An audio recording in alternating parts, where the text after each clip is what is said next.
un coordinateur inversant la classe à proximité de chez vous. Donc merci, merci à Chloé et Océane une fois de plus. Merci à toutes et tous de nous avoir rejoints autour de cette thématique du storytelling. Et merci beaucoup à Mickaël, à qui je vais laisser la parole très vite et que je vais laisser se présenter évidemment pour, le temps et la qualité du travail qui va nous être proposé. Donc le storytelling en quelques éléments, c'est une technique qui est plutôt initialement utilisée dans le domaine de la communication, mais qui s'étend maintenant dans le marketing, dans la politique, etc. Et qui consiste eh bien, à inclure une narration, un récit, comme, comme support et quelque part illustration d'une argumentation.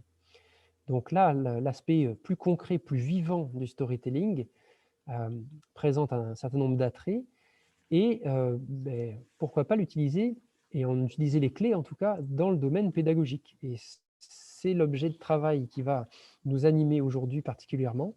Et avant de lui laisser la parole, je remercie une fois de plus Mickaël pour le temps qu'il va nous accorder.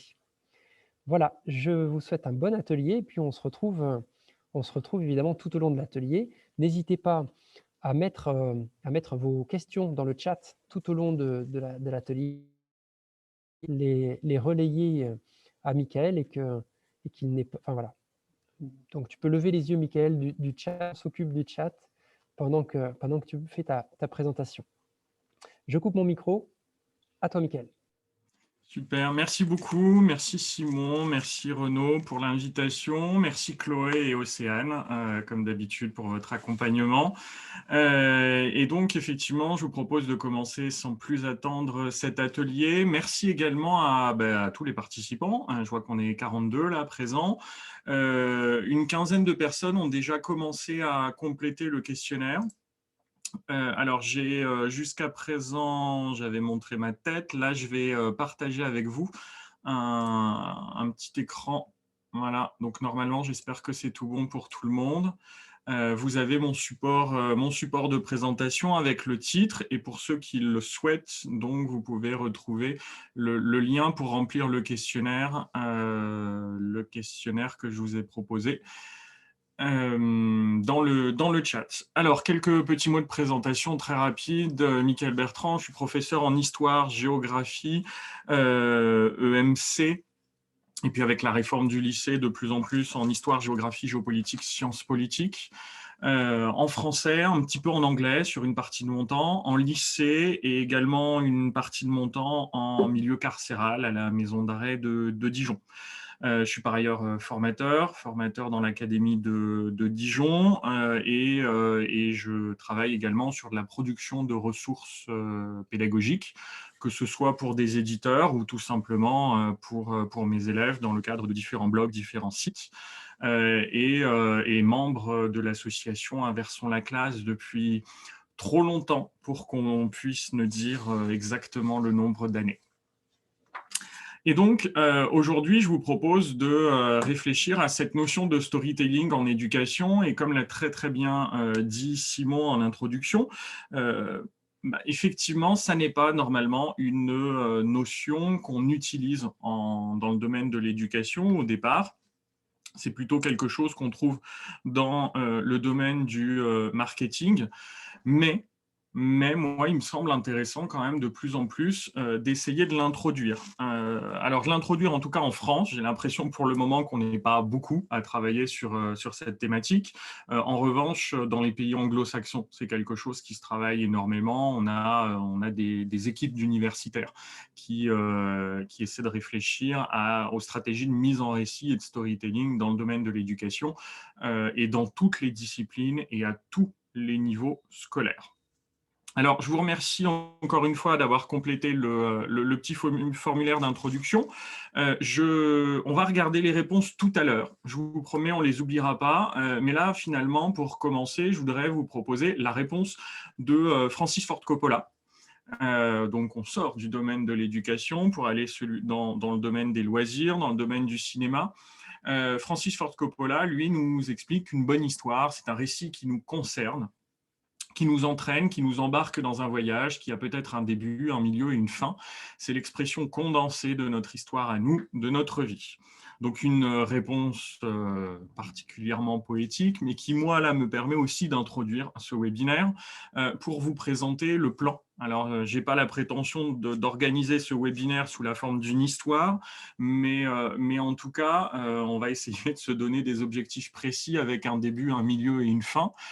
Au début, je vais essayer de vous expliquer pourquoi le storytelling peut avoir un intérêt dans le domaine de l'éducation. Puis ensuite, au milieu, je vais essayer de vous donner des stratégies qui vont vous permettre d'appliquer le storytelling dans vos supports de cours, dans la construction de vos séquences de cours, avec des petites techniques.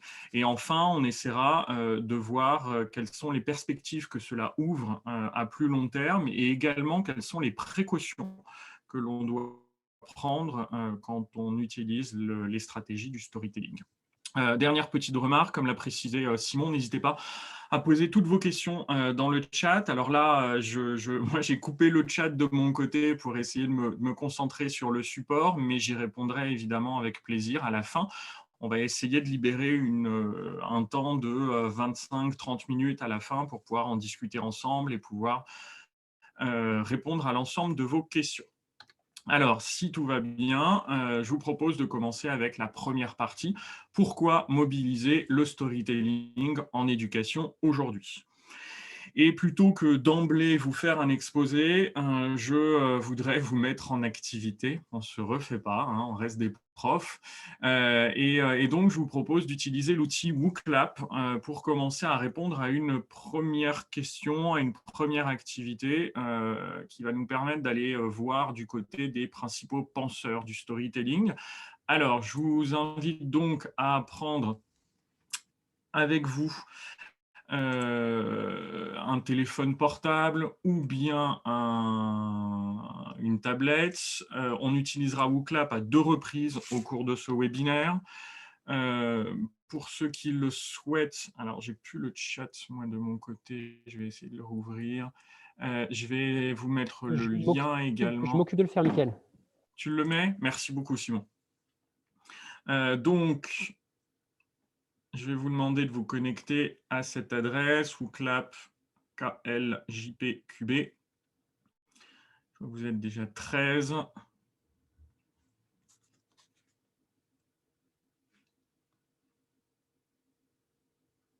Je vous laisse un petit peu de temps, quelques secondes encore pour y aller. Hop, j'ai retrouvé le chat.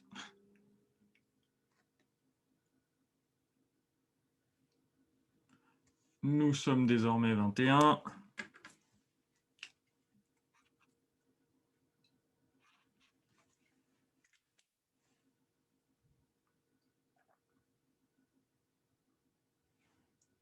« 25. Encore 10 petites secondes et puis ensuite, on va pouvoir commencer l'activité.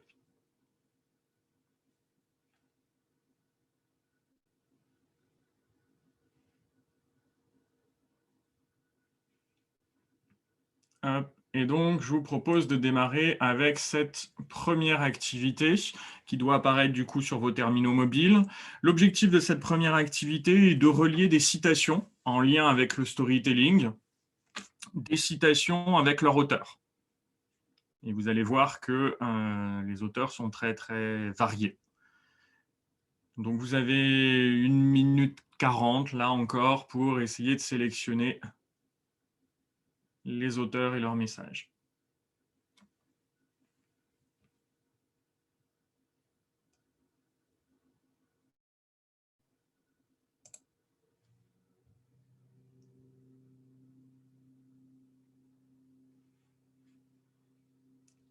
Alors, je suis désolé, je viens de voir dans le chat, pouvez-vous remettre le flashcode? Non, parce que si je remets moi le flashcode de mon côté, ça va couper l'activité pour tout le monde. Vous pouvez malgré tout rejoindre avec le code que je viens de vous remettre dans le chat. Sinon, ce n'est pas bien grave, dans 1 minute, c'est terminé et vous allez pouvoir voir les résultats de tout le monde.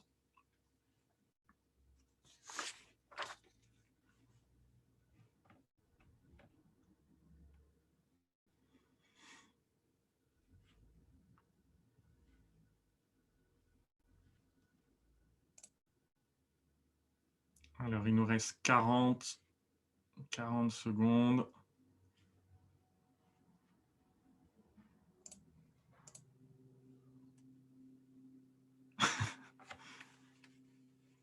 Non, effectivement, pas simple. Je suis désolé.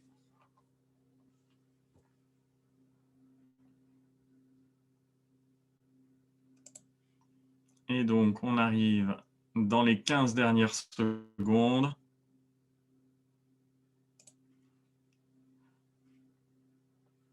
Alors non, ne vous inquiétez pas, vous n'êtes pas évalué. Je ne fais pas de rapport à vos inspecteurs, à vos directeurs respectifs.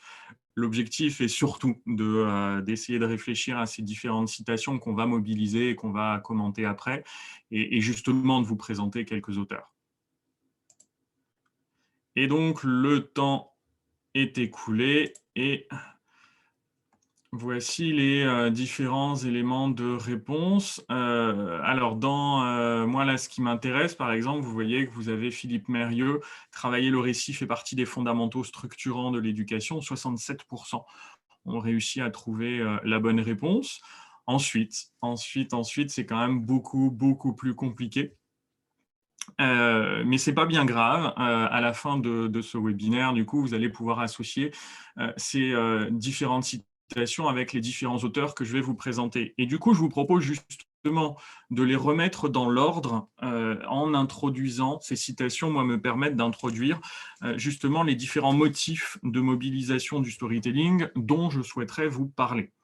Le premier point, l'utilisation du storytelling, à mon sens, est intéressante pour renforcer la motivation et l'engagement des élèves. Et pour là, aussi surprenant que cela puisse vous paraître, je vais chercher dans Game of Thrones.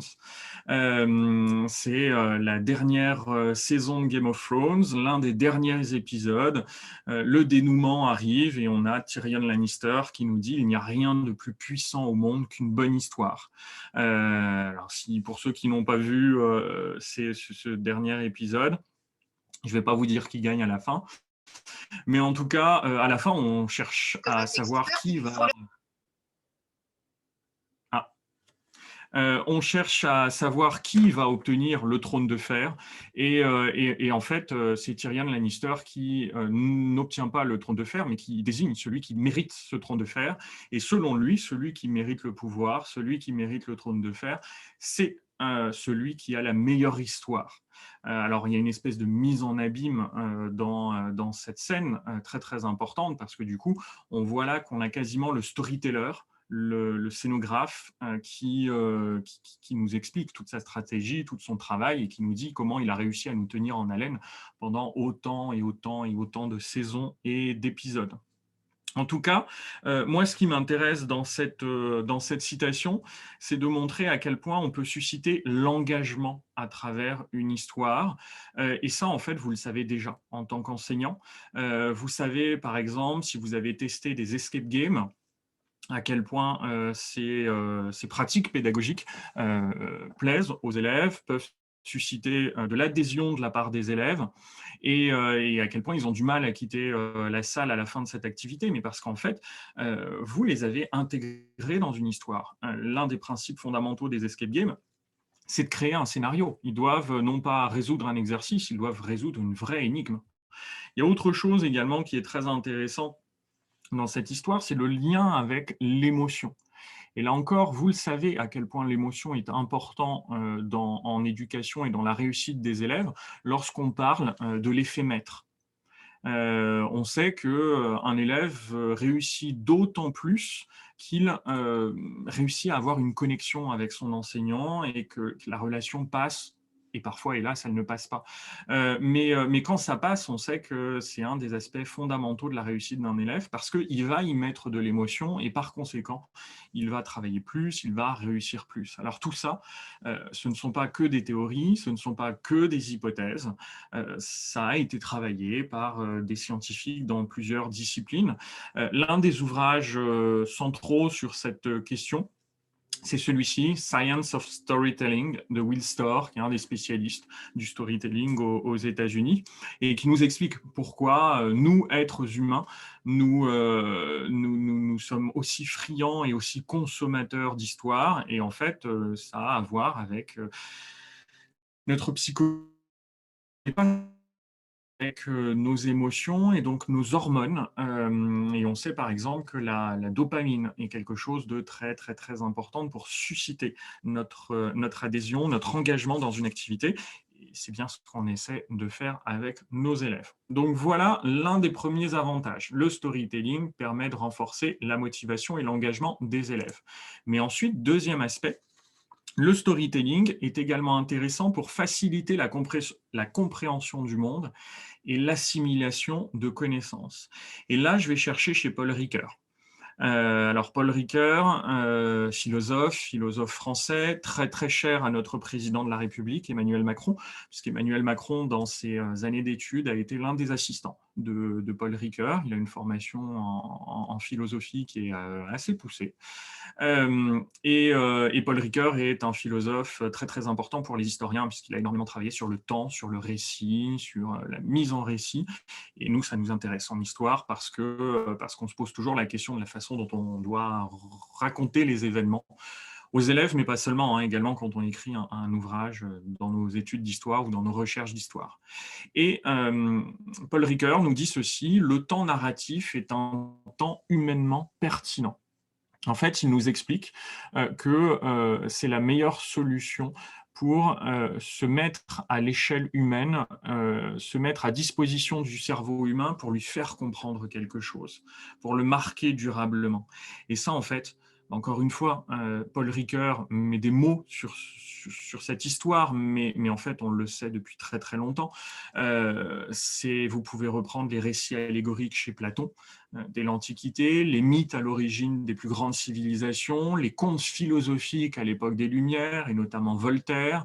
Et on sait en fait que les hommes ont toujours mobilisé les histoires pour transmettre un message intelligible et durable à leurs contemporains et à la postérité. Et c'est pour ça que l'on a conservé des récits tels que les récits d'Homère. C'est pour ça qu'on accorde une aussi grande importance aux textes tels que la Bible, le Coran, etc. Ce sont des histoires. Et ces histoires transmettent souvent des messages bien plus complexes, hein, des messages quasiment philosophiques, mais parce qu'ils passent par des symboliques, par des histoires, ils ont réussi à marquer des millénaires, ils ont réussi à marquer plusieurs générations. Et nous, finalement, aujourd'hui, en tant qu'enseignants, on continue à faire exactement la même chose quand on essaie de faire passer un concept à nos élèves. Le plus simple et le plus évident ici est peut-être de parler des mathématiques. Lorsqu'on essaie de faire comprendre un concept de mathématiques, que ce soit les fractions, les pourcentages, etc., on va remplacer les unités par des ballons, par des pommes, par différentes situations en fonction de l'âge et du contexte des élèves. Donc on va passer de l'abstrait au concret. Et on peut du coup intégrer tout ça dans une histoire, dans un récit structuré, et on sait que les élèves comprennent beaucoup mieux dans ce contexte. Alors encore une fois, il n'y a pas que Ricoeur qui parle de tout ceci. On retrouve la citation que vous aviez quasiment tous trouvée de Philippe Mérieux: travailler le récit fait partie des fondamentaux structurants de l'éducation. Mais également, je voudrais partager avec vous les travaux de Bernard Victory, que j'ai découvert il n'y a que quelques semaines. Bernard Victory, c'est un directeur de recherche en linguistique au CNRS, et la principale hypothèse de ce monsieur, c'est que le langage a été inventé pour raconter des histoires. Il essaie de faire une histoire du langage, et il essaie de se demander à quel moment les hommes ont eu besoin de développer un langage. Et pour lui, c'est clair, net et évident. Il n'y a qu'une seule hypothèse qui tient la route. C'est en fait ce besoin de se raconter des histoires. Et il va même plus loin en expliquant qu'en fait, dans les différentes civilisations qui existaient, les différents peuplements qui existaient, celle qui a survécu, pardon, c'est celle qui maîtrisait le langage, et c'est celle qui a réussi à se développer. Vous retrouverez tout ceci en tapant son nom dans un moteur de recherche, en y associant le mot-clé langage, et il y a une petite vidéo de 10-15 minutes qui vous permettra d'approfondir ce sujet s'il vous intéresse. Donc, le storytelling permet d'aider les élèves à s'engager dans des activités, permet d'aider les élèves à mieux comprendre le monde et à mieux assimiler les connaissances. Troisième et dernier point, cela me semble également important pour favoriser l'acquisition de compétences dites du XXIe siècle. Et là, je remonte jusqu'à Platon. Platon, qui, dans un des ouvrages qui nous est parvenu jusqu'à aujourd'hui, aurait délivré ce message: ceux qui racontent les histoires détiennent le pouvoir. Et c'est comme ça que Simon a, dès le départ, en fait, introduit les stratégies du storytelling. Pour lui, ces stratégies, elles sont d'abord assimilées à des conseillers en communication qui essaient d'orienter le vote des électeurs pour un candidat. Elles sont utilisées, ces stratégies du storytelling, par des publicitaires qui tentent d'influencer des consommateurs pour les inciter à acheter tel produit plutôt qu'un autre. Et finalement, tout ça, moi, m'intéresse aujourd'hui parce que ces croyances autour du storytelling ont fini par donner une connotation péjorative au terme de storytelling. Le storytelling serait un outil de propagande au service d'une doctrine néolibérale et dont l'utilisateur serait forcément soupçonné de vouloir contrôler les esprits. Alors, c'est vrai, ça existe. Et là, ici, vous avez à l'écran l'ouvrage de Christian Salmon en français, Storytelling, la machine à fabriquer des histoires et à formater les esprits. Vous voyez bien cette connotation péjorative qui est présente.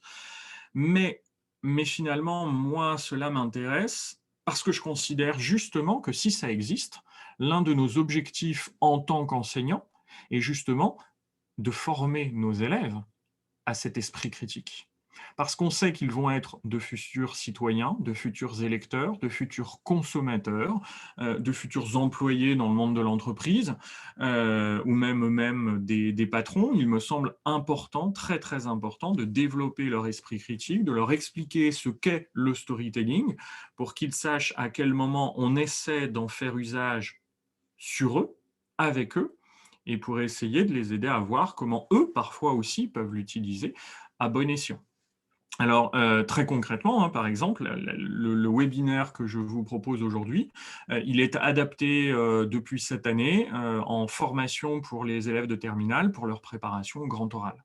Parce que l'objectif, c'est aussi de leur montrer comment est-ce qu'on peut communiquer un message simple, clair et rapidement dans le cadre de cette nouvelle épreuve du grand oral.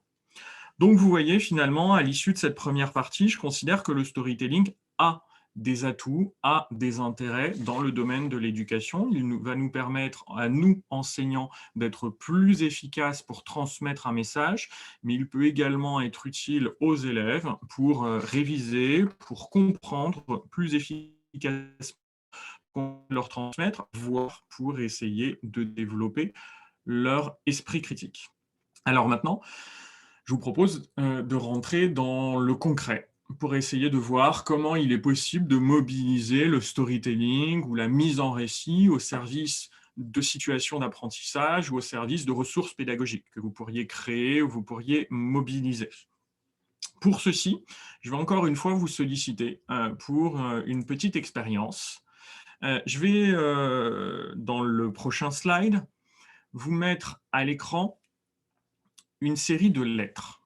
Et je vais vous demander, s'il vous plaît, de retenir un maximum de lettres dans cette série de lettres en 15 secondes. En 15 secondes et sans prendre des notes, s'il vous plaît. Et donc, encore une fois, il n'y a pas d'enjeu, il n'y a pas de notes, rien du tout, si ce n'est juste essayer de faire cette expérience correctement pour en voir les résultats. Donc, je vais passer la slide, vous la laissez 15 secondes, et au bout des 15 secondes, je vous demanderai, s'il vous plaît, de noter les lettres que vous avez retenues dans le chat, mais vraiment de tête. C'est parti.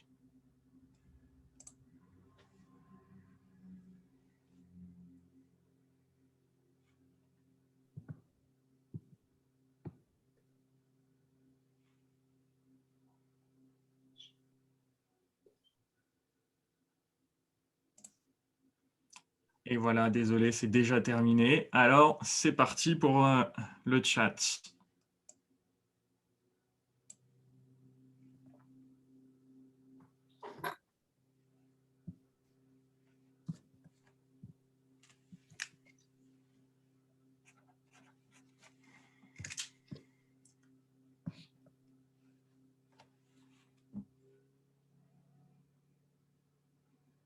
Ah, il y en a qu'on trouvé la stratégie.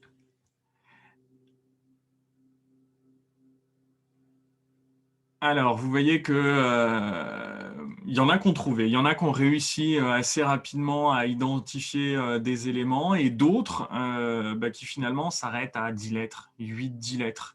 Mais du coup, deuxième étape, je vous redonne 15 secondes pour retenir maintenant cette même série de lettres, mais organisée un petit peu différemment. Et là, même chose, je vous demande 15 secondes et après de renoter dans le chat.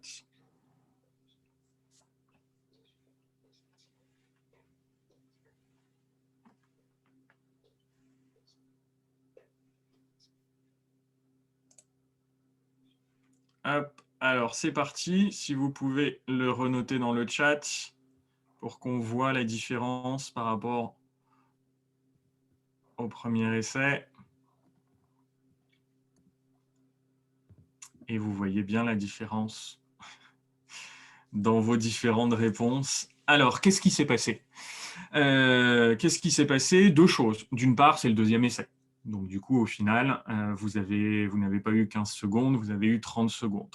Mais ensuite, très concrètement, et on le voit dans la façon dont vous organisez vos réponses, vous mettez des espaces et vous remettez les espaces que j'avais mis dans l'organisation des lettres.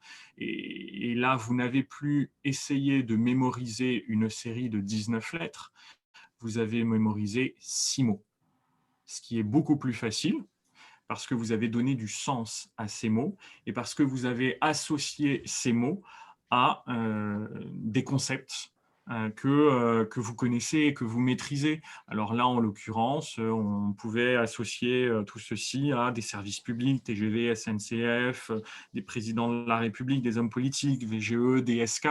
Et donc, c'est beaucoup plus simple pour vous de comprendre et de mémoriser cette série de lettres. Alors ça, c'est la première stratégie que j'appelle la stratégie de l'encre conceptuelle. Vous avez un petit descriptif ici qui vous est donné. L'apprentissage se fait largement par capillarité ou bien par analogie pour comprendre un nouveau concept. Et il est souvent nécessaire de la comparer ou bien de le faire reposer sur d'autres connaissances bien établies qui permettent de rassurer les élèves et de les faire progresser. C'est ce système qui, par exemple, a conduit petit à petit à développer de nouveaux mots, parce que l'être humain a toujours tendance à se raccrocher, le cerveau humain a toujours tendance à se raccrocher à ce qu'il connaît. Par exemple, les voitures à la fin du 19e siècle, les premières voitures étaient appelées des chariots sans chevaux. Et on voit bien, du coup, que on se raccroche à ce qu'on connaît, et puis ensuite, on développe un nouveau concept. Alors ça, c'est très, très important dans le domaine de l'éducation, parce que la plupart de nos programmes sont construits comme ça.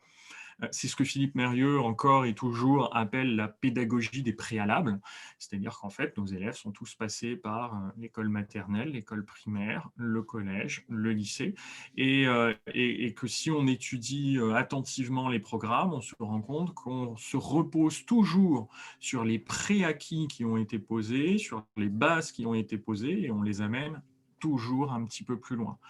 C'est d'ailleurs, moi, une des raisons pour lesquelles je suis rentré en situation de classe inversée il y a maintenant une dizaine d'années. Mon problème en arrivant au lycée, c'était de faire des programmes d'histoire qui étaient très, très ambitieux. On était juste après une réforme et à chaque fois, on nous disait, mais les élèves ont déjà posé des bases sur la Première Guerre mondiale. C'est mon premier exemple ici. Sur la Première Guerre mondiale, et donc vous allez vous reposer sur ces acquis de la Première Guerre mondiale posés en collège pour maintenant aller plus loin et ne plus leur raconter les batailles, mais leur raconter l'expérience combattante au sein des tranchées. Bon, mais moi, comme tous les profs, en fait, on constate juste que quand on arrive en classe de première et qu'on dit à nos élèves « Alors, vous vous souvenez quoi de la Première Guerre mondiale ?» La réponse est unanime « Rien ».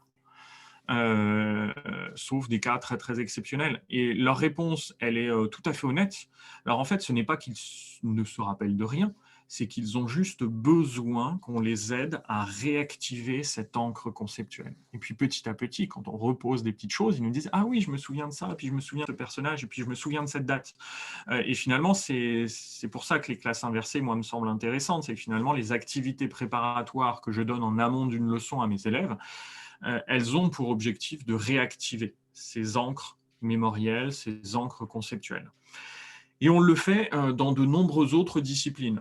J'ai essayé ici de développer les exemples dans tous les niveaux et dans toutes les disciplines pour que chacun puisse y trouver son bonheur, et j'espère qu'à la fin, vous allez tous y trouver un petit peu votre bonheur. Exemple en physique-chimie avec le modèle de Bohr. C'est-à-dire que finalement, on se rend compte que la plupart des professeurs de physique-chimie ont tendance à expliquer le système de fonctionnement des électrons qui gravitent autour du noyau en faisant une analogie avec les planètes qui gravitent autour du Soleil. Et donc, en faisant ça, on utilise une analogie qui va permettre d'aider les élèves à mieux comprendre. En géographie, alors là, c'est notre collègue Jordi Colomer qui m'a soufflé cette idée. On utilise beaucoup aussi les analogies entre des concepts géographiques et des concepts informatiques, numériques, qui sont désormais de plus en plus maîtrisés par nos élèves. Par exemple, quand on parle d'interface, de hub et de réseau en géographie, avant, on galérait pour essayer de les faire comprendre aux élèves. De plus en plus, il suffit de leur parler d'un réseau Internet et ils comprennent un réseau informatique, un réseau numérique, ils comprennent de plus en plus. Et ensuite, on en revient à la géographie. Donc voilà pour cette première stratégie. Deuxième stratégie, le trou noir de la connaissance. Alors cette théorie, elle a été développée par George Loewenstein en 1994. Elle consiste en fait simplement à rappeler que la curiosité naît de l'émergence d'un sentiment d'ignorance. Et ça, c'est quelque chose d'intéressant parce que ça nous permet aussi de comprendre pourquoi les gens qu'on considère parfois comme les plus cultivés restent toujours aussi les plus consommateurs de culture. Et ils ont l'impression qu'il faut sans cesse aller plus loin, qu'il y a encore et toujours des choses qu'ils ne savent pas, mais parce qu'en fait, à partir du moment où on découvre quelque chose, souvent on ouvre une nouvelle piste gigantesque qu'on a envie d'aller explorer encore et encore et encore plus loin. Et donc, c'est ça, le trou noir de la connaissance. Alors, George Loewenstein, quand il a développé ce concept, il essayait de comprendre pourquoi certains livres scientifiques fonctionnaient mieux que d'autres. Et il en est arrivé très vite à la conclusion, qu'il appelle, lui, la conclusion des anneaux de Saturne.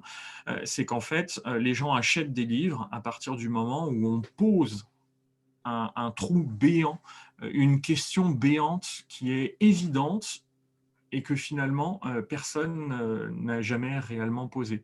Alors, celle qui, moi, me semble la plus intéressante, c'est l'exemple numéro 2, celle des tétons. En fait, la question toute simple, pourquoi les hommes ont-ils des tétons? Et bam, vous posez ça là, et vous pouvez quasiment tenir 5 heures en cours de SVT là-dessus, sur la théorie de l'évolution et sur l'anatomie, etc. Puisque tout le monde a priori associe les tétons à la maternité, nourrir l'enfant, etc. Mais alors du coup, à quoi servent les tétons pour les hommes? Et vous voyez là tout l'intérêt de poser une question comme ça, la bonne question qui va soutenir l'attention pendant des heures et des heures. Alors, il y en a plein, des petites questions comme ça qui sont intéressantes. En géologie, la question des pôles mouvants. On peut commencer un cours en disant aux élèves, et si vous aviez eu une boussole il y a 25 000 ans, est-ce que vous auriez pu rejoindre le pôle Nord? Et en fait, la réponse est non, parce que les pôles bougent. En climatologie, pourquoi neige-t-il tous les hivers à New York, et parfois de manière très très dense, alors qu'il ne neige quasiment jamais à Madrid, et que vous pouvez prendre une carte, ces deux villes sont exactement à la même latitude. Et du coup, là, vous posez cette carte devant les yeux des élèves et vous leur dites, expliquez-moi. Et là, on voit bien qu'il y a d'autres concepts qu'il va falloir développer en climatologie et pas seulement la question de la latitude, ça ne suffit pas. Donc, il y a plein de questions comme ça qui peuvent se poser. Et en fait, ces questions, elles sont très, très importantes aujourd'hui, au quotidien, notamment dans le domaine du numérique. Je vous ai mis ici une série dont vous avez peut-être déjà entendu parler et que moi, dont je ne me lasse pas. C'est une série qui a été réalisée par Arte en partenariat avec Canopé, qui s'appelle Dopamine. et qui essaie de vous expliquer pourquoi est-ce qu'on est accro à Tinder, à Insta, à Snap, etc. Et pour chacune de ces applications, en fait, on vous donne l'explication scientifique. Il y a l'utilisation d'une théorie, soit des sciences de l'ingénieur, soit des sciences de la vie et de la terre, et qui font que rien n'est fait au hasard sur la façon dont ces applications sont construites, et elles sont là pour susciter notre attention et maintenir notre attention pendant des heures et des heures et des heures. Un petit exemple tout simple, souvenez-vous du succès mondial du jeu Pokémon. Et ensuite Pokémon Go. Sur quoi ça tient ce succès du jeu Pokémon? Tout simplement sur cette théorie de l'attente, encore une fois. Vous avez un Pokémon, vous avez attrapé un Pokémon, mais ensuite, vous ne savez pas comment il va évoluer. On a l'impression que cette évolution des Pokémon, elle avance à l'infini, et en fait, on n'a jamais terminé, et on a toujours l'impression qu'on peut aller plus loin. C'est exactement la même stratégie qui est utilisée par Candy Crush, par exemple. Donc vous voyez bien qu'ici, en posant certaines questions et certains défis, on peut soutenir l'attention pendant des jours, pendant des semaines et pendant des mois. Troisième stratégie, la stratégie de l'effet de surprise. Alors avant de vous expliquer en quoi consiste la stratégie de l'effet de surprise, je vais vous demander de reprendre WooClap, s'il vous plaît. Alors, de vous remettre devant votre téléphone, votre tablette. Si vous n'aviez pas coupé, vous pouvez vous reconnecter directement. Si vous l'aviez coupé, là, vous avez la possibilité de rescanner le QR code. Je peux, hop, eh ben, Simon l'a déjà fait, merci beaucoup, vous remettre le lien. Et je vais vous proposer de faire une expérience que je réalise avec mes élèves chaque année en géographie. Alors, vous êtes 40 là, j'attends encore 10 petites secondes, 42. Et on va pouvoir y aller. C'est parti. Alors là, je vous laisse 1 minute 30 pour répondre à cette question. Quelles sont, selon vous, les plus grandes firmes multinationales? Alors, même chose, hein, s'il vous plaît, ne faites pas de recherche sur Internet. Vous avez le droit de proposer plusieurs réponses. Je vous demande juste de valider à chaque fois que vous donnez une nouvelle réponse.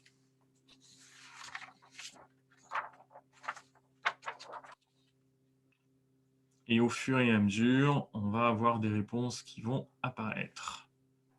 Voilà, alors je vais commencer tout de suite à en valider certaines. Ah, pardon. Parce qu'il y en a beaucoup.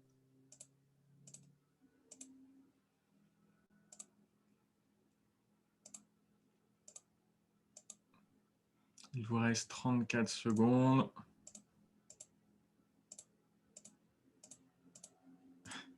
J'essaie d'aller plus vite que vous dans la validation des réponses. Mais vous êtes vraiment très très efficace. Je ne suis pas sûr que j'arriverai à toutes les valider dans les quelques secondes qui nous restent.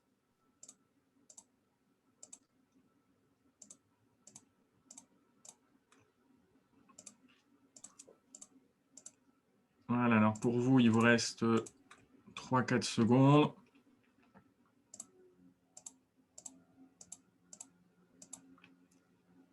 Et donc, normalement, vous ne pouvez plus en proposer. Alors, je ne vais pas pouvoir toutes les valider, mais en tout cas, j'en ai validé déjà, je crois, une centaine. Et ça va nous donner déjà un petit nuage de mots relativement révélateur. Hop là, voilà, je m'arrête là. Alors, dans ce qui apparaît à l'intérieur de vos réponses, on voit que Amazon, Google, Apple, Microsoft apparaissent en ligne de mire, apparaissent de manière relativement importante. Et ensuite, je regarde McDonald's, Boeing, Nike, Danone, Coca-Cola. Alors, McDo, effectivement, quand vous le mettez en plusieurs orthographes, il vous donne plusieurs réponses. On voit Coca aussi, selon que vous ayez mis le tiret ou pas. Ça apparaît ou pas. Et je la laisse ici pour la commenter. Alors, quel est l'intérêt ici? Moi, déjà, le premier intérêt, c'est de dire à mes élèves, vous n'auriez jamais dû répondre à cette question. Pourquoi? Parce que cette question est beaucoup trop imprécise. Quand je dis quelles sont les plus grandes firmes multinationales, quel est le critère? Est-ce que je regarde le nombre d'employés? Est-ce que je regarde le nombre de filiales dans le monde? Est-ce que je regarde le chiffre d'affaires? Et en fait, on voit bien qu'on arrive à des choses totalement différentes. Mais par contre, vous arrivez exactement au même résultat que mes élèves, c'est-à-dire que ce que vous me citez, ce sont essentiellement des marques. Alors, il y a quelqu'un d'ailleurs qui l'a très bien mis dans sa réponse. Il met Google et entre parenthèses Alphabet. Donc, le ou la collègue, là, fait la différence entre ce qui est la marque et le produit qui est utilisé et puis la société qui est derrière. Et en fait, on se rend compte ici que c'est ce que vous connaissez parce que c'est ce que vous utilisez, c'est ce qui est omniprésent dans notre société, autour de nous, dont on voit la pub. Mais ce ne sont pas forcément les plus grandes firmes multinationales. Les plus grandes firmes multinationales, elles sont quasiment inconnues du grand public. Alors, il y a quelqu'un quand même qui la connaît. La première firme multinationale en termes de chiffre d'affaires, c'est Walmart. Walmart, c'est le Carrefour américain. Et pourquoi on ne le connaît pas, nous, en France? Justement parce qu'en fait, il y a une séparation du marché. Le numéro un, c'est Walmart, il est américain, donc il est omniprésent aux États-Unis, et puis ensuite sur le marché mondial. Et nous, en France, on a Carrefour, c'est le numéro 2 mondial de la grande distribution, donc on l'a exclusivement en France, il n'y a pas de Walmart en France, et ensuite, ils se battent sur le reste du monde pour conquérir les marchés. Mais Walmart arrive normalement en numéro un, et ensuite, les principales firmes multinationales en termes de chiffre d'affaires, ce sont encore et toujours aujourd'hui des firmes dans le domaine énergétique. Les firmes pétrolières, alors je vois ici qu'il y a BP, mais en fait, il y en a d'autres. Il y a notamment les firmes pétrolières chinoises. Dans le top 10 des plus grandes firmes multinationales, il y en a 2 qui sont des firmes pétrolières chinoises. Et en fait, vous assemblez les deux, ça vous donne très largement le numéro 1 dans le domaine des firmes multinationales au niveau mondial. Il y a quelqu'un là qui a donné également un exemple intéressant, c'est Unilever. Unilever, rares sont les personnes qui connaissent en fait. On connaît tous le petit logo, le petit U, mais en fait, très concrètement, on a tous des produits Unilever, et Unilever est une très très grande firme multinationale. Mais ils ont développé plusieurs marques. Ça a un intérêt commercial, hein, c'est bien entendu très très réfléchi. L'objectif, c'est justement de s'assurer de ne pas mettre en danger la firme dans sa globalité si jamais un jour il y a un problème. Par exemple, il y a des thés chez Unilever. Si jamais un jour on venait à retrouver un produit chimique dans un thé et que le produit venait à être totalement boycotté, c'est la marque qui disparaît, mais Unilever n'aura jamais de problème. Là, vos élèves, question semble évidente, la réponse semble évidente, et puis finalement, vous en profitez pour leur dire, vous vous êtes mouillés, vous vous êtes impliqués, mais en fait, vous vous êtes plantés parce que vous pensiez avoir la bonne réponse, mais ce n'est pas du tout la bonne réponse. Et là, vous créez un effet de surprise, et c'est ça qui va marquer les esprits des élèves, c'est ça qui fait qu'ils vont retenir un élément d'information plutôt qu'un autre. Alors ça, encore une fois, on l'étudie en comprenant le fonctionnement du cerveau.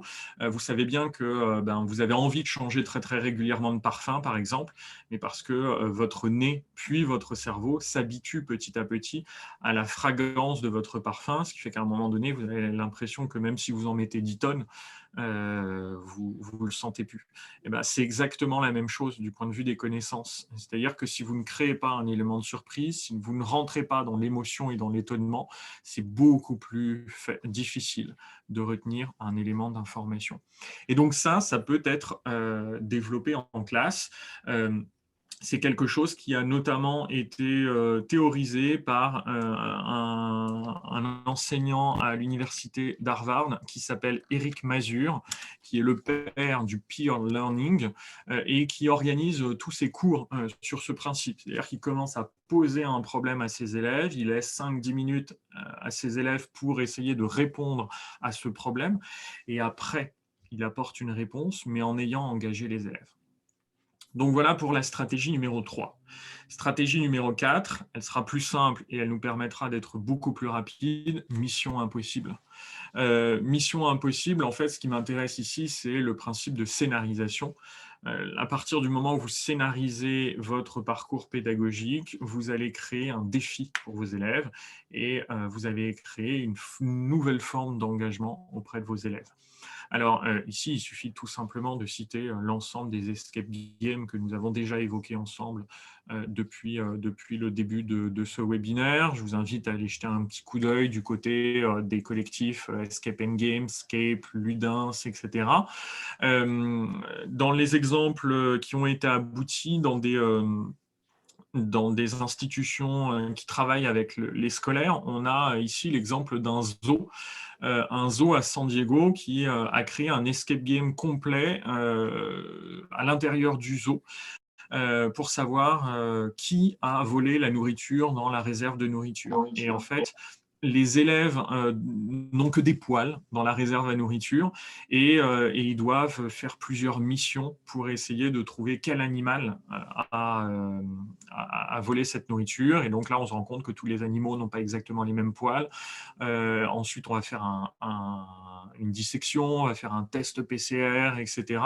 Et à la fin, on retrouve l'animal qui a volé dans la réserve à nourriture. La stratégie numéro 5, c'est celle que j'appelle la Madeleine de Proust. C'est ma préférée. Parce que donc elle repose sur cette référence à Proust et à la Madeleine de Proust, qui nous rappelle que ce que l'on retient, c'est ce que l'on ressent. Et encore une fois, on n'est pas seulement dans de l'émotion, mais on est aussi dans de l'émotion cérébrale, on peut être aussi dans l'émotion physique.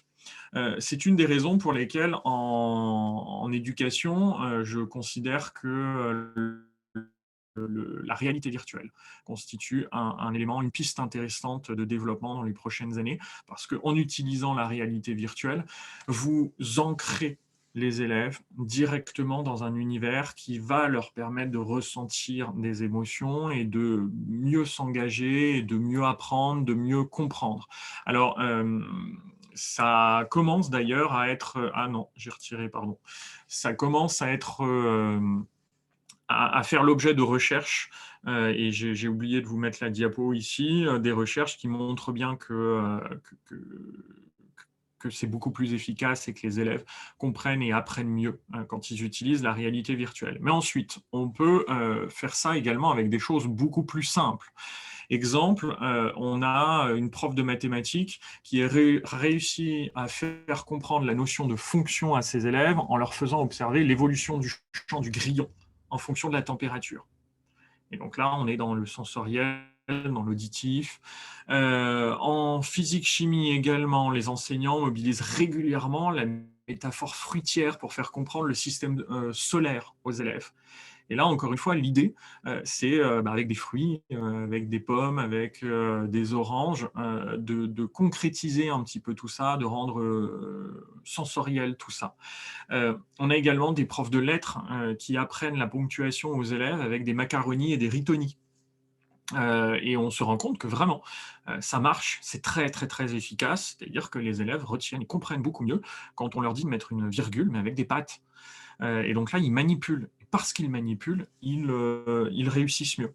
Alors d'ailleurs, vous avez peut-être vu la semaine dernière une expérimentation qui est menée en cycle 3 par un laboratoire de recherche de l'université de Clermont-Auvergne, qui montre que les élèves comprennent mieux des textes en français à partir du moment où ils les jouent, où on leur demande de lire ce texte debout et de se mettre en scène. Et on a vraiment des chercheurs qui essaient d'analyser tout ça et qui montrent à quel point ça fonctionne. Le dernier exemple, c'est celui du Monopoly des inégalités. Et là aussi, c'est quelque chose qui, encore une fois, a été dans le café pédagogique de la semaine dernière. Jusqu'à présent, c'était une vidéo qui circulait beaucoup pour alerter sur les inégalités en France et qui imagine une société qui fonctionnerait comme au Monopoly où parce que vous êtes une femme, vous ne touchez pas la même somme d'argent quand vous arrivez sur une case qu'un homme. Et ben en fait, il y a des collègues en EMC qui ont transformé cette idée en vrai jeu. Et en vrai jeu, je pourrais vous envoyer le lien, un vrai jeu qui peut être téléchargé et que vous pouvez utiliser en classe. Et ça fonctionne énormément pour faire comprendre ce que c'est qu'une discrimination aux élèves. Sixième et avant-dernière stratégie, la stratégie que j'ai appelée qui peut compter des millions. Alors cette stratégie, elle est intéressante à partir du moment où on est dans une discipline qui a besoin de travailler sur des chiffres. Et on sait que souvent, les chiffres posent problème parce qu'ils sont très théoriques. Alors le premier exemple que je vous ai donné ici, c'est l'exemple des victimes de la Seconde Guerre mondiale. Comment faire comprendre aux élèves l'ampleur de cette tragédie en leur donnant des centaines de milliers de victimes ou les millions de victimes des camps de concentration. Ben souvent, ils n'arrivent pas. Ils comprennent que c'est beaucoup, ils comprennent que c'est grave, mais ils n'arrivent pas à se représenter. Alors, on peut utiliser les pourcentages, mais on peut aussi utiliser des analogies. Là, l'exemple numéro 1 que vous pourrez aller voir, c'est un documentaire, un data documentaire qui a été réalisé, qui permet de montrer, de comparer le nombre de morts selon les pays, selon les périodes. Et par exemple, en regardant ce web documentaire, on se rend compte qu'il y a eu plus de morts sur la simple bataille de Stalingrad que sur l'ensemble des combats en Europe de l'Ouest durant tout le début de la Seconde Guerre mondiale. Et donc là, on se rend compte à quel point nous, on se focalise parfois sur des batailles qu'on connaît, mais parce qu'on est centré sur notre région du monde, mais on en oublie qu'en fait, la guerre, elle s'est aussi jouée en Asie, elle s'est aussi jouée en Russie. Autre exemple ici que vous connaissez probablement tous, le mouvement We Are 1990%, qui a été dans la continuité du mouvement Occupy Wall Street, où les gens ont réussi à faire comprendre que aujourd'hui, il y a 1% de la société américaine qui possède l'essentiel des richesses aux États-Unis, et on a des infographies qui permettent de faire la même chose en France, qui permettent de faire la même chose à l'échelle mondiale, et donc on remet tout ça à une autre échelle. Un autre exemple que j'aime beaucoup, c'est l'exemple de Bruno David, qui a écrit un ouvrage pour montrer à quel point l'être humain est récent sur la planète, et il s'est amusé à remettre la durée d'existence de la planète sur une journée. Et il explique qu'en fait, si la Terre a une journée, la présence de l'homme se résume à 1 minute. Et donc, en fait, ça nous montre bien à quel point on est une miette dans l'histoire de notre planète. Donc, vous voyez qu'à chaque fois, l'objectif, c'est d'essayer de remettre tout ça à une échelle qui est compréhensible. Dans les travaux théoriques que moi j'ai lus pour en arriver à cette conclusion dans le domaine de l'éducation, on nous parle notamment du cas du loto. La plupart des gens continuent à jouer au loto. Ils ont l'impression quand même qu'un jour, ça peut tomber sur eux.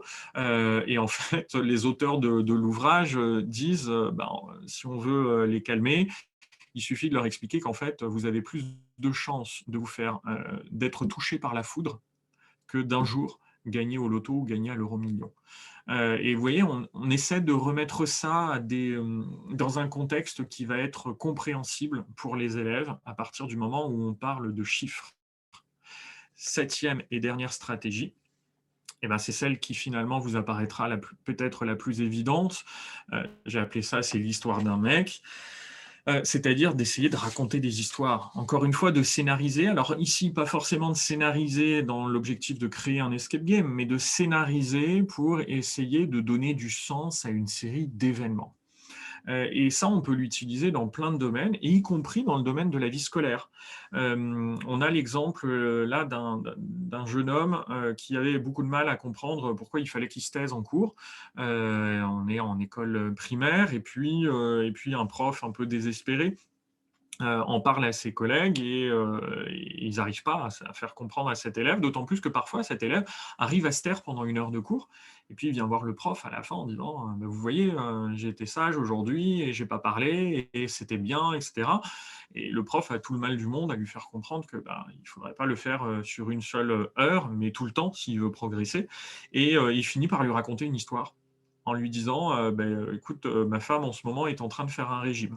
Par contre, elle fait un régime aujourd'hui, et puis demain on va à McDo, et puis demain, bah, elle refait enfin après-demain elle refait un régime, et puis ainsi de suite. Et à la fin, il lui dit bah, est-ce que tu crois qu'elle va réussir à maigrir? Et là, l'élève réfléchit 2 secondes et dit bah non. Et finalement, le prof lui dit bah, tu vois, en fait, on peut peut-être y réfléchir aussi sur ton problème de bavardage. Et vous voyez, là, on passe par une histoire. On essaie de faire comprendre quelque chose à un élève en lui racontant une histoire. Autre exemple en SVT, sur alors cette histoire que moi j'adore sur les petits canards, pour faire comprendre les courants marins. On part d'un fait d'actualité, c'est-à-dire en 1992, un porte-conteneur a perdu un chargement de 28 000 petits canards en plastique qui se sont échoués dans l'océan. Et depuis, on continue à retrouver ces petits canards. Et le simple fait de voir où ces petits canards ont échoué nous permet de mieux comprendre les courants marins. Et là, même chose, vous commencez par une accroche et donc vous racontez une histoire à vos élèves pour ensuite essayer de les amener vers la compréhension d'un phénomène un petit peu plus complexe.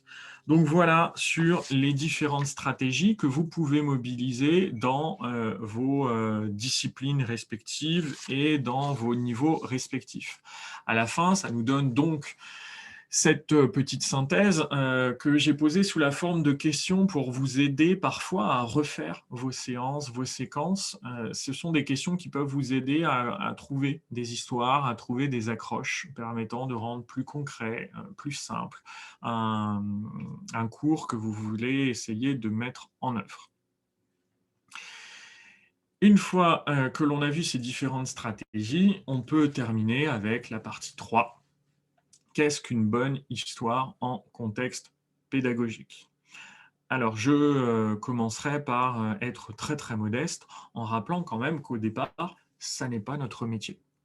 Il faut être clair, il existe une multitude de techniques et de compétences professionnelles qui sont maîtrisées par des scénaristes, par des communicants, par ce qu'on appelle des storytellers, et qu'il va m'être impossible de résumer là dans les quelques minutes qu'il nous reste. C'est un véritable métier. Par contre, il est possible d'essayer, nous, de les adapter dans un contexte pédagogique. Alors, ça se fait en fait, ça commence à se faire. Par exemple, si certains d'entre vous ont commencé à utiliser des web documentaires. Je pourrais vous donner le lien là, notamment d'une collection de web documentaires qui a été réalisée par 2 collègues dans toutes les disciplines. Et ces web documentaires reposent sur le storytelling. Deuxième exemple, c'est celui que j'évoquais tout à l'heure avec vous, et c'est là que j'ai mis en fait la deuxième diapo sur la réalité virtuelle. La réalité virtuelle en contexte pédagogique permet de raconter une histoire, permet d'intégrer l'apprenant dans une histoire. Et ça fonctionne. Alors là, je l'ai cette diapo. Vous avez ici des premières recherches qui ont été menées dans le monde anglo-saxon qui vous montrent le niveau de compréhension et de rétention de l'information en fonction de la mise en application d'un cours auprès des élèves, dans un manuel scolaire, dans une vidéo ou dans une expérience de réalité virtuelle. Et la réalité virtuelle fonctionne toujours mieux, y compris quand on a dépassé l'effet waouh, c'est-à-dire l'effet de la nouveauté et de l'attraction. Mais alors attention, justement, quand on évoque la question de la réalité virtuelle, si on sait que ça marche, en fait, ça ne marche qu'à partir du moment où on pense une vraie ressource pédagogique adaptée dans une situation scolaire. Et là-dessus, il faut faire très très attention parce que j'ai très peu d'exemples à vous donner d'applications de réalité virtuelle qui ont un véritable intérêt pédagogique. Pour l'instant, la réalité virtuelle, elle est surtout développée dans le monde de la formation professionnelle éventuellement, ou dans le milieu du jeu vidéo ou du cinéma ou du divertissement de manière générale. Et pour le comprendre, il me semble intéressant de faire le parallèle avec quelque chose dont vous avez peut-être déjà entendu parler, qui est le Discovery Tour de la série de jeux vidéo Assassin's Creed. Assassin's Creed, c'est une franchise de jeux vidéo dans un contexte historique qui a un succès gigantesque, mondial, auprès des élèves, auprès des enseignants aussi d'histoire. Et en fait, les créateurs du jeu se sont dit, bon, bah, on va essayer de surfer sur ce succès en profitant de toutes les recherches que l'on fait pour créer ce jeu vidéo, et qui sont des recherches avec des historiens, pour les mettre à disposition d'enseignants. Et on va faire un Discovery Tour. Ce Discovery Tour, ce sont des franchises qui peuvent être achetées par des établissements scolaires. Et en fait, ça a fait un flop extraordinaire. C'est-à-dire que ça n'a plus aucun intérêt. C'est-à-dire qu'à partir du moment où vous vous promenez dans le monde qui a été créé, donc l'Égypte ancienne ou la Grèce ancienne, vous vous promenez dans ce monde, mais sans qu'il n'y ait plus aucun défi, sans qu'il n'y ait plus aucune intrigue. Quand vous retirez tout l'aspect ludique, bah en fait, les élèves s'en vont, les profs s'en vont, et cette création, elle a fait un flop gigantesque. Et donc tout ça me permet d'arriver à la conclusion qui est qu'une bonne histoire en contexte pédagogique, c'est une histoire qui doit forcément mêler trois acteurs, à mon sens, indispensables. Tout d'abord, les narratifs et les storytellers, c'est-à-dire ces gens dont c'est le métier, qui écrivent des scénarios, qui écrivent des bandes dessinées, qui écrivent des ouvrages, qui écrivent des séries, et qui savent comment on raconte une histoire et avec quels éléments on réussit à soutenir l'attention d'un lecteur, d'un spectateur. Alors, il y a des petites techniques, hein. Avoir un ou plusieurs personnages, une intrigue simple avec un début, un milieu, une fin, on l'a vu tout à l'heure avec Coppola, un enjeu réel, pardon, il y a une petite faute, un choix, et une solution concrète et crédible. Et c'est là que je vous ramène vers ceux qui ont répondu au questionnaire tout à l'heure. Et vous voyez, dans les principaux éléments pour vous qui font une bonne histoire, on voit l'intrigue. L'intrigue, bah, c'est quelque chose qu'on retrouve dans ce que je vous ai donné. L'immersion est hyper importante. Et donc l'immersion, elle passe par le fait que vous allez pouvoir vous identifier à un personnage. Le mystère. Et donc le mystère, ça revient encore une fois à l'intrigue. Il faut qu'il y ait un enjeu. On retrouve encore une fois l'intrigue, le narrateur, le personnage, le scénario. Donc vous aviez bien saisi, en fait, vous savez ce que c'est qu'une bonne histoire. Maintenant, de là à savoir écrire soi-même une bonne histoire, ça demande quand même pas mal de compétences, ne serait-ce qu'il y a des études et des milliers d'ouvrages qui montrent ce que c'est qu'une intrigue et quels sont les différents types d'intrigues. L'intrigue autour d'un défi. C'est une intrigue que vous connaissez tous, par exemple, David contre Goliath, voilà, le faible contre le fort. En histoire, si encore une fois on réfléchit à l'adaptation dans le milieu scolaire, en histoire, ça peut devenir comment Rosa Parks, cette petite femme noire discriminée des États-Unis, est-elle parvenue à mettre fin en quelques années à la ségrégation raciale aux États-Unis au cours du XXe siècle. Et là, en posant votre problématique de cette façon, vous créez une intrigue autour d'un défi et vous pouvez soutenir l'attention de vos élèves pendant 1 heure, 2 heures. Il existe des intrigues créatives, c'est ce que moi j'appelle les intrigues à la MacGyver. Et donc là, on est clairement dans ces enseignants qui proposent des défis à leurs élèves de comprendre, voilà, tu ne vas jamais réussir à faire entrer cet œuf dans une bouteille, vous la connaissez tous, c'est une intrigue créative. Ou ensuite, on a l'intrigue de connexion, qui est l'intrigue qui vise à créer du lien entre les individus, entre les participants à une expérience. Donc, les narratifs, les storytellers, pour moi, sont indispensables pour écrire une bonne histoire en contexte pédagogique. Mais ces narratifs ne seront rien si vous n'y adjoignez pas des enseignants et ou des ingénieurs pédagogiques. Parce que nul autre qu'un enseignant n'est formé à adapter une ressource à l'âge et au niveau de ses élèves. Vous savez bien qu'une ressource pédagogique, elle va parfois marcher avec des élèves de CM1, mais elle ne marchera pas avec un élève de 4e, même si on doit traiter le même sujet. Il n'y a que vous qui saurez à quel moment un élève va réagir et à quel moment il faut prévoir un feedback, à quel moment il faut développer une explication, ou alors au contraire, que là, si on développe un petit peu trop, ça va finir par ennuyer l'élève. Donc, il faut forcément inclure des enseignants et des ingénieurs pédagogiques. Et enfin, le troisième acteur qui me semble indispensable, ce sont les créatifs et les techniciens, qui, eux, maîtrisent la faisabilité d'un projet de ressources pédagogiques, qui maîtrisent les stratégies matérielles pour créer de l'interactivité. Par exemple, c'est ce qui permet à Instagram d'avoir eu un tel succès, parce qu'ils ont compris tout l'intérêt de l'interactivité. Il y a également le design narratif quand on crée un jeu vidéo, mais aussi quand on crée un escape game.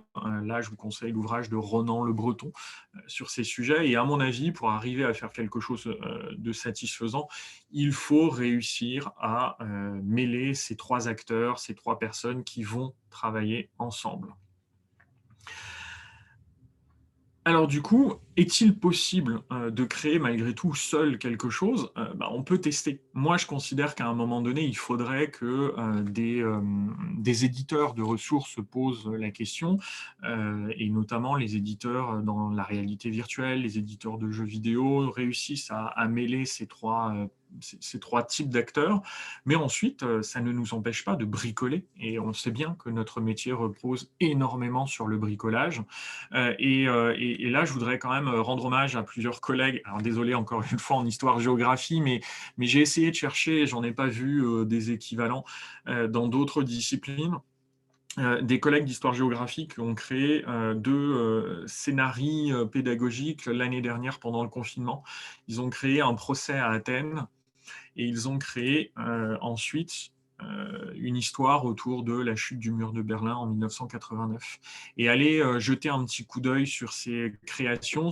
Elles ont été faites de manière numérique, mais elles sont faites sous le modèle de l'histoire dont vous êtes le héros. Et on est vraiment là ici dans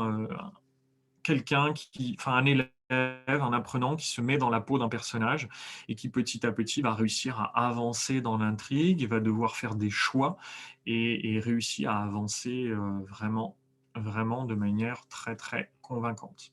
Alors j'en arrive à ma conclusion. Malgré tout, si vous vous lancez, et je vous invite très fortement à vous lancer dans ce genre de création, euh, il faut se méfier, à mon sens, de deux risques. Tout d'abord, ce que j'appelle la malédiction de la connaissance. Et normalement, ça vous parle à vous, enseignants ou profs dans le métier, autour des... attendez, je reprends, pardon. Intervenant dans les métiers de l'éducation, la malédiction de la connaissance, c'est le fait qu'on finit toujours par maîtriser notre sujet. Une fois que le programme est mis en route, on l'a fait une fois, deux fois, trois fois, et au bout d'un moment, notre programme devient tellement évident qu'on devient de moins bons profs. Parce qu'en fait, on ne le découvre plus en même temps que l'élève, et on a perdu notre capacité d'émerveillement face à un sujet, et donc on devient de moins en moins efficace au fil du temps, d'où l'intérêt, à mon sens, encore une fois, de travailler à plusieurs, de travailler en collaboration et de toujours faire tester nos ressources pédagogiques pour voir comment les gens réagissent. Le deuxième risque, à mon sens, c'est ce que j'appelle le syndrome d'Hollywood, c'est-à-dire la volonté de créer l'histoire parfaite, le récit parfait, qui finalement retire toute faille, toute défaillance et qui au final retire parfois le choix des élèves. Et là, on arrive à quelque chose de très compliqué parce que d'un côté, je vous ai dit qu'il fallait laisser le choix, laisser de la liberté à un élève pour progresser dans un récit, pour qu'il s'y intéresse. Mais d'un autre côté, nous, en tant qu'enseignants, on a un programme à respecter et on sait que l'élève, à la fin d'une activité, il faut qu'il ressorte avec des connaissances bien précises. Et donc, là, on a une contradiction qui mériterait, à mon sens, de poursuivre la réflexion. Et donc, du coup, je vous remercie et je vous écoute pour les questions. Prems, je prends. Prems. Alors déjà, avant de passer aux questions, je voulais vraiment remercier mille fois Michael, parce que on a parlé philo, on a parlé marketing, on a parlé série, on a été surpris, on a été amusé, parfois même en difficulté, mais toujours en haleine. Michael a fait appel à notre curiosité, à notre intelligence, à nos sens. Bref, on a vraiment eu un contenu qui a été extrêmement riche et passionnant. Et donc, je te remercie une nouvelle fois et je propose maintenant donc aux collègues de poser leurs questions, faire leurs commentaires, faire mention de leur retour. On a encore un peu de temps et puis je prendrai un peu de temps, mais un très court temps parce que j'ai oublié à la fin, de présenter l'association quand même qui porte ces actions. Mais ça c'est secondaire. D'abord, continuons à parler storytelling. Donc n'hésitez pas à activer vos micros ou à mettre des messages dans le chat pour qu'on puisse les relayer auprès de Michael. Il y a eu une question de Jean-Noël, je crois, qui a été traitée. Bonjour, je vais commencer. Bonjour. Donc, je m'appelle Céline Kail, je suis prof d'économie. Et justement, prof d'éco, c'est pas toujours simple de faire du storytelling avec un sujet qui est plutôt abstrait pour les élèves. J'ai des élèves de techno qui, par définition, ont besoin de concret, mais la matière, je trouve que ou alors j'ai pas trouvé le moyen, mais je trouve que ça s'y prête pas vraiment et j'aimerais bien réussir à trouver. Je sais pas si vous avez un exemple en écho de ce qu'on pourrait faire en storytelling, mais pour le moment, j'ai pas encore réussi à concrétiser la chose, quoi. Simon, je réponds tout de suite ou on prend plusieurs questions? Dis-moi tout. Qu'est-ce que toi tu préfères? C'est toi le pilote. Ok, je veux bien. Alors, je suis désolé, j'aurais pas d'exemple là comme ça tout de suite, mais du coup, ouais, on est sur des chiffres, donc je pense que la stratégie qui peut compter des millions peut éventuellement faire l'objet de réflexion. Une chose est sûre, c'est que à chaque fois, ça demande justement de s'y pencher pour de vrai, de tester. Vous voyez, là, moi, je vous en donne, j'ai essayé de multiplier au maximum les exemples dans toutes les disciplines. En fait, c'est devenu, moi, ça fait 1 an que je travaille là-dessus maintenant, c'est devenu une habitude, c'est-à-dire que j'écoute la radio, je vais lire un livre et là, je me dis, mince, en fait, c'est une stratégie du storytelling et je les note au fur et à mesure. Et en écho, là, comme ça, tout de suite, je suis désolé, j'en ai pas, mais je serais vraiment très, très intéressé ensuite pour les mutualiser, les partager. Ce qui me permet d'ailleurs, je vous remercie encore une fois pour tous vos commentaires dans le chat. N'hésitez surtout pas, soit dans le chat ou soit ensuite après sur les réseaux sociaux, si jamais on continue à discuter ensemble, à partager ensemble, à mutualiser. Il y a des exemples que je vous ai donnés qui, là, relèvent déjà de choses que des collègues m'ont apportées. J'en ai cité d'ailleurs 2-3 pendant la présentation. Il n'y a que comme ça, petit à petit, qu'on arrive à se créer une collection et qu'on crée un pot commun qui sera utile à, d'ailleurs, pas que nous. Donc, promis, je garde l'écho en tête et puis je vous la redonne dès que j'en trouve un. Ok, merci.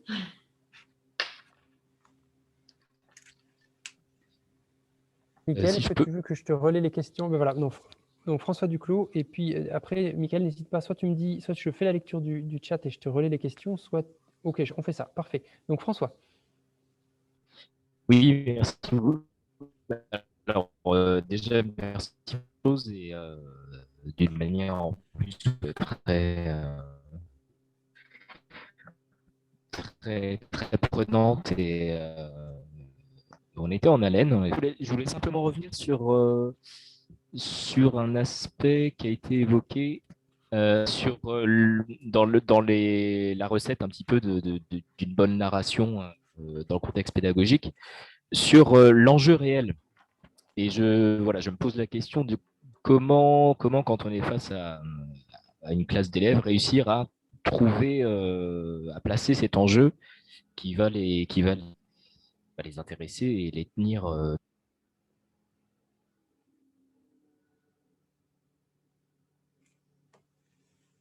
Alors, je vais répondre. Je suis désolé, le son était très entrecoupé. Alors, je pense avoir compris l'essentiel de la question, mais n'hésitez pas à compléter ensuite dans le chat si jamais je n'y réponds pas totalement. Alors, la façon dont on l'aborde, justement, moi, c'est quelque chose qui me semblait évident. Et puis, c'est en devenant justement formateur et tuteur de stagiaires que je me suis rendu compte que pendant très longtemps, ça a été évident pour moi par goût personnel, mais que ce n'était pas évident pour tous les profs. C'est que moi, je ne commence jamais un cours sans une accroche, sans un lien avec l'actualité. Alors ça fait d'ailleurs beaucoup rire mes élèves parce qu'ils ont l'impression que je suis un prof de culture générale et que je suis tout le temps en train de leur dire mais regardez ça et tiens il s'est passé ça, j'ai entendu ça à la radio ce matin et ça me fait penser à ça aujourd'hui dans le cours d'aujourd'hui. Je suis tout le temps en train de faire des liens et alors il y a plusieurs possibilités. C'est soit effectivement on est capable de le faire comme ça au quotidien parce qu'on a un goût personnel pour une forme de culture générale, pour l'actualité, soit on le pense et pour moi le vrai grand moment c'est l'accroche. C'est le début du cours, les 2 premières minutes, pour moi, c'est toujours un truc très, très, très concret pour les élèves. Et parfois, on part très, très, très, très loin. Je vous donne l'exemple de ce matin. Je faisais ce matin un cours en section euro sur l'histoire et les mémoires de la déportation. Et je voulais leur expliquer comment des communautés se sont réappropriées les symboles, les triangles pour faire du militantisme. Et en fait, j'ai lié ça à la sortie d'une nouvelle basket ce matin chez Nike, une basket du rappeur Nile X, qui a sorti une ligne de basket avec une goutte de sang à l'intérieur, ce qui fait un petit peu scandale aux États-Unis. Mais ça nous montre toute une démarche marketing que moi je liais au fait que Nike avait sorti il y a quelques années une basket avec un triangle rose qui symbolisait les homosexuels dans les camps de concentration. Et vous voyez, c'est comme ça à chaque fois que j'arrive à les accrocher en leur disant, on parlait de marketing finalement, alors que j'enseigne l'histoire. Mais on part d'un truc marketing lié à un rappeur. Voilà, Lil Nas X, merci, que mes élèves connaissaient bien plus que moi d'ailleurs. Et en fait, on part du marketing, on parle de quelque chose qu'ils connaissent, qu'ils maîtrisent, qui va éveiller leur attention. Et moi, après, bam, j'ai réussi à faire le lien avec l'usage de la symbolique dans le domaine commercial et que sont ces symboles, à quoi ils servent et qu'est-ce qu'ils nous disent politiquement parlant. Et vous voyez, à chaque fois, ça demande beaucoup de gymnastique. Merci pour ta réponse. Alors, il est 15h48. J'annonce tout de suite beaucoup de frustration. On n'aura pas le temps de prendre toutes les questions. Une question de Sophie Feller. Est-ce qu'on peut dire que cela fonctionne avec l'acquisition des connaissances, mais pas ou peu sur celle des méthodes, notamment abstraction et argumentation? Quelle est ta position, Mickaël?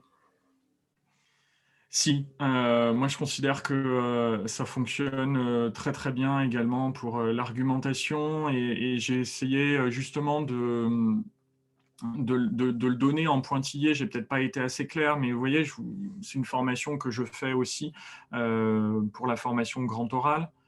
Et donc, j'essaie de leur expliquer que justement, ces stratégies du storytelling, elles sont là pour éveiller leur curiosité, mais qu'eux aussi, en tant qu'élèves, à un moment donné, ils ont besoin de gérer de l'argumentation. Et ces stratégies, elles peuvent leur être utiles pour être plus efficaces dans la construction de leur argumentation. Autre exemple, on peut créer aussi des analogies, et une analogie qui est très très connue, que les élèves utilisent régulièrement quand on essaie de leur apprendre certaines méthodes sur l'argumentation. On leur rappelle, voilà, vous devez convaincre votre mère ou votre père de vous laisser sortir ce soir. Allez-y, c'est de l'argumentation. Introduction, tu peux me laisser sortir ce soir jusqu'à minuit. Argument 1, j'ai fait la vaisselle ce soir. Argument 2, j'ai eu de bonnes notes, regarde mon bulletin scolaire. Argument 3, et de toute façon, je suis ton fils adoré. Et là, bizarrement, ils savent faire de l'argumentation. Passage par le factuel et les émotions. On est là-dedans. Ok, j'enchaîne tout de suite. Une question de MH. Est-ce que les stratégies de conduite de projet ne relèvent pas du storytelling? Et avant de te proposer de répondre, j'en appelle à toutes et tous à jeter un œil sur le chat parce qu'il y a des questions, mais il y a aussi des propositions de ressources ou des pistes de travail. Donc voilà, je n'ai pas le temps de les commenter, mais voilà. Donc je reviens sur la question. Stratégie de conduite de projet, storytelling. Alors, bizarrement, moi, de mon côté, c'est le moins évident. Enfin, là, je dois avouer que c'est l'aspect sur lequel j'ai le moins travaillé. Par contre, la piste m'intéresse parce qu'on sait que c'est une des grosses difficultés avec les élèves dans le secondaire, c'est de parvenir à les maintenir sur un projet pendant plusieurs semaines. Ceux qui étaient en lycée, par exemple, vous vous souvenez peut-être de notre difficulté à mener les TPE. Sur plusieurs semaines. Là, j'ai l'impression qu'on retrouve à peu près les mêmes difficultés sur le grand oral. On leur dit qu'il y a quelque chose, il y a un but à atteindre, mais ce but, il est dans 3 mois, dans 4 mois, et un élève lambda, un adolescent lambda, il ne voit pas. À 3, 4 mois, ils sont très peu dans cette vision à long terme. Et je me dis que le storytelling pourrait être quelque chose qui pourrait les aider. Mais là, comme ça, je n'aurais pas d'exemple concret à vous donner. Merci, sans aucun doute, plein de propositions aussi dans le chat. Alors, il y avait Jean-Pierre Costi qui disait « Il me semble que Mickaël anime un site avec plein d'initiatives. Merci Chloé de nous avoir rappelé le lien, mais je remets une couche. pepsagogie.wordpress.com pepsagogie.wordpress.com. En faisant une recherche à partir du nom de Mickaël Bertrand, vous trouverez très rapidement. Je suis désolé, il n'y a pas grand-chose de neuf dessus, mais on a toujours le souci du temps et il faudrait que j'écrive plus. Ben oui, mais alors, petite parenthèse sur l'écriture de Mickaël Bertrand. Mickaël Bertrand commence à animer la newsletter de l'association Inversons la classe. Et donc, vous pouvez retrouver des écrits de Mickaël Bertrand en lien avec l'association Inversons la classe. Hop, coup d'auto-promo, check. Jean-Pierre Costi insiste en disant, est-ce qu'il y a un autre site collaboratif, Passerelle, Escale, quelque chose comme ça? Mickaël, est-ce que tu peux nous préciser sur quel site tu interviens en plus de Pepsagogie? Alors, c'est vrai. Passerelle, non. Par contre, effectivement, je peux vous donner le lien alors, c'est Escale AG. C'est un site qui, en fait, alors je vais essayer de vous retrouver le lien exact, mais c'est un site qui, au départ, est animé de main de maître par Jordi Colomer en histoire-géographie. Et son objectif, c'est d'essayer de créer un site avec énormément d'initiatives de profs d'histoire-géographie dans plein de domaines. Et j'ai eu l'occasion de participer justement à des articles sur la réalité virtuelle, à des articles sur les classes renversées. Voilà, là, faut reconnaître que c'est Jordi qui vient me chercher très régulièrement pour me dire c'est cool, est-ce que tu pourrais l'écrire? Et comme Jordi est très convaincant, et on finit tous et on est vraiment plusieurs à lui écrire des articles sur plein de domaines, la coopération en classe, les cogni-classes, les tâches complexes. Ce site, en moins d'1 an, est devenu une mine d'or grâce à Jordi. Deuxième coup d'autopromo. Jordi. Jordi est également un collègue de l'Académie de Poitiers qui intervient dans différentes actions qui sont proposées par la coordination académique d'Inversons la classe dans l'Académie de Poitiers. Donc, n'hésitez pas à nous suivre. Vous êtes toutes et tous inscrits à partir du microsite.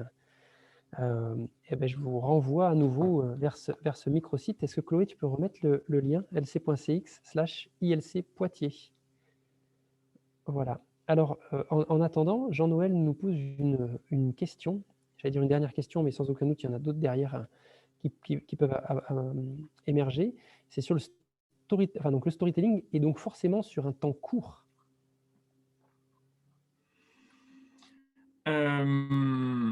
Alors, je vois effectivement cette question, elle est en lien avec ce qu'on disait sur la conduite de projet, la pédagogie de projet. Je ne suis pas sûr qu'elle soit forcément sur le temps court. En fait, sa mise en œuvre, à mon sens, repose sur un temps court. C'est-à-dire que utiliser une stratégie du storytelling, ça va être introduire un cours, ça va être introduire une notion, l'activité que je vous ai proposée sur les firmes multinationales, le scénario d'un escape game. Donc pour moi, c'est 5 minutes ou alors une séance qui est construite autour du storytelling. Par contre, ce qui m'intéresse, c'est ce que ça ouvre sur le long terme. C'est-à-dire que cette problématique, cette question que l'on pose au début, ensuite, elle permet de soutenir l'attention des élèves pendant plusieurs heures.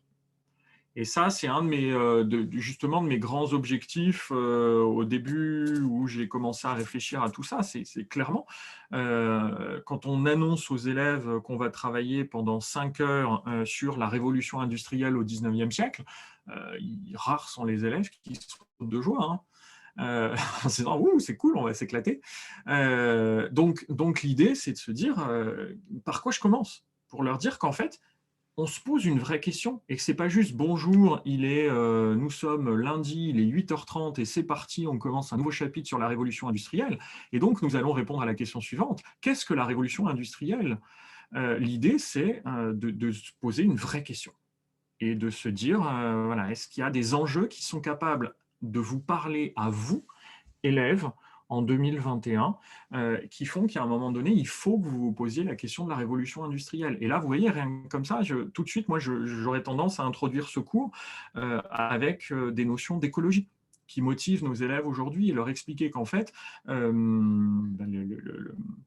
la notion, je ne l'ai plus là tout de suite, mais en fait, on sait que la société dans laquelle on vit et l'idée que notre planète aujourd'hui, on l'a quasiment poussée à bout d'un point de vue écologique, elle vient de toutes ces innovations du 19e siècle. Et là, vous voyez, on arrive sur un questionnement moral, c'est-à-dire était-il possible de faire autrement ? Est-ce que l'humanité a signé la fin de la planète en inventant le procédé Bessemer à la fin du XVIIIe siècle ? Bon, ce sera un peu flippant comme problématique, je ne la poserai pas comme ça. Mais en tout cas, voilà, vous voyez un petit peu le principe, c'est toujours d'essayer de relier tout ça à ce qui les concerne et ce qui va pouvoir éveiller leur curiosité. Merci beaucoup, il est 15h58. Donc on va s'arrêter là, évidemment, en remerciant 1000 fois Michael. Très rapidement, je vais reprendre à la main sur le partage d'écran. Et en quelques mots, Michael, tu me confirmes qu'on voit bien mon écran ? Ouais, c'est tout bon. Donc, l'action qui vous a été proposée aujourd'hui, évidemment organisée par l'association Inversons la classe, vous l'avez bien perçu. Quelques éléments, nos valeurs, l'évolution des pratiques pédagogiques par les pairs. Là, on a une belle illustration et je remercie Michael à nouveau. L'objectif étant quand même centré sur les élèves, réussir tous les élèves.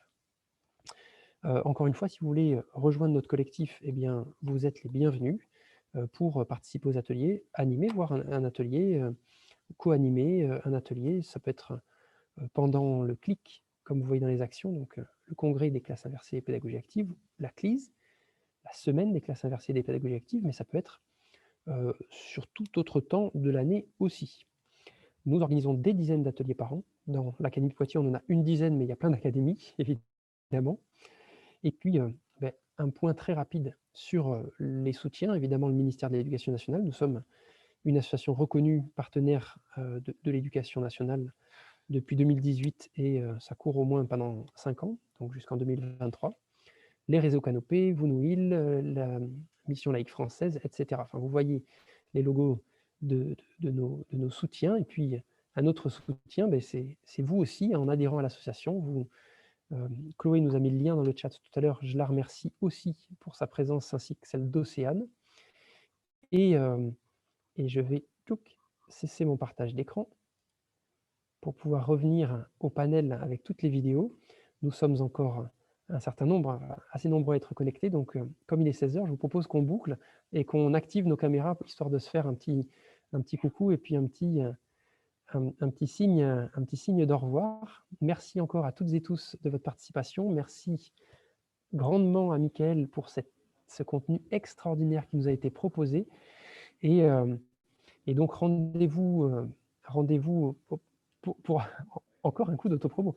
Rendez-vous le 5 mai pour ce qui nous concerne dans l'Académie de Poitiers. Le 5 mai, il y a une proposition qui est faite de table ronde avec un public un tout petit peu différent, enfin des intervenants un peu différents, puisque nous aurons des inspecteurs, inspecteurs des IIPR, on aura des IEN, on aura des chefs d'établissement qui échangeront autour des thématiques de la mise en place des pédagogies innovantes et comment le pilotage peut contribuer à valoriser, reconnaître et mettre en place des pédagogies actives. Pour l'heure, encore une fois, je vous remercie pour votre participation. Il est 16h01, on finit dans les temps. Et j'aurai plaisir à vous retrouver sur nos prochaines actions. À bientôt. Merci beaucoup. Bonne journée. Merci à à tous. Au revoir, merci. Merci beaucoup, Mickaël, encore une fois. C'était vraiment, de rien, merci à toi. Une richesse extraordinaire. Je suis ravi de ce travail-là. Enfin, voilà,